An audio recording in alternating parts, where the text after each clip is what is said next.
বনানীতে দুই তরুণী ধর্ষণের ঘটনায় এখন টক অফ দ্য কান্ট্রি। বিষয়টি নিয়ে বেশ সোচ্চার শোবিজ অঙ্গন তারকারাও।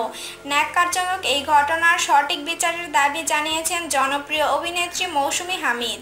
তিনি বলেন, জোর করে যৌন সম্পর্ক নাকি কোনো ব্যাপার না, এটা নাকি তারা প্রায়ই করেন। এটা যে ধর্ষণ তারা জানেই না। এবারও যদি ওরা টাকার জোরে দুদিন পর ছাড়া পায়, আমার মনে হয় আমাদের দেশের সাধারণ জনগণ সবাইকে চিনে ফেলেছে। সবার ছবি লক্ষবার দেখেছে সবাই।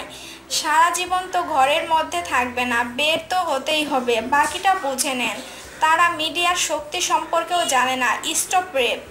মৌসুমী আরও বলেন, একটা খুনের শাস্তি মৃত্যুদণ্ড না হলেও একটা ধর্ষণের শাস্তি অবশ্যই মৃত্যুদণ্ড হওয়া উচিত। প্রত্যেকটা ধর্ষণ মামলার বিচার যেন অবশ্যই এবং খুব দ্রুত কার্যকর করা হয়। এটা পৃথিবীর জঘন্যতম অপরাধ, তা বলার অপেক্ষা রাখে না। এদিকে ২৮ মার্চ বনানী রিএন্ট্রি হোটেলের ধর্ষণের ঘটনার অন্যতম আসামি নাঈম আশরাফের সঙ্গে মৌসুমীর একটি সেলফি অনলাইন দুনিয়ায় ভাইরাল হয়েছে। নাঈমের সঙ্গে সম্পর্কের ব্যাপারে জানতে চাইলে মৌসুমী আরটিভি অনলাইনকে বলেন, ধর্ষক নাঈমের সঙ্গে ওই একবার আমার দেখা হয়েছে। এর আগে অরিজিৎ সিং ও নেহা কক্করের কনসার্টে পারফর্ম করার জন্য আমাকে সে বলেছিল, তবে সে কোনো কারণবশত আমি কাজটি করিনি।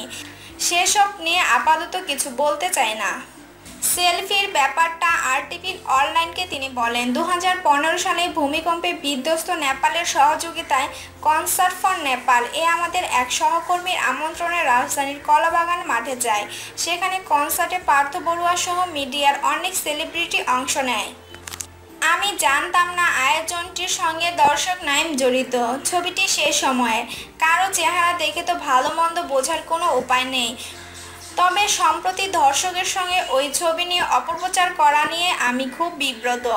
বৃহস্পতিবার মুঠোফোনের কথা চলাকালীন মৌসুমী জানালেন, তিনি রাজধানীর একটি হাসপাতালে রয়েছেন। সেখানে কয়েকদিন ধরে তার এক ঘনিষ্ঠ আত্মীয় চিকিৎসাধীন। আজ তার অপারেশন, এ নিয়ে খুব দুশ্চিন্তায় আছেন। মৌসুমী ফোন রাখার আগে বলেন, আমার ভাইয়ের জন্য দোয়া করবেন সবাই।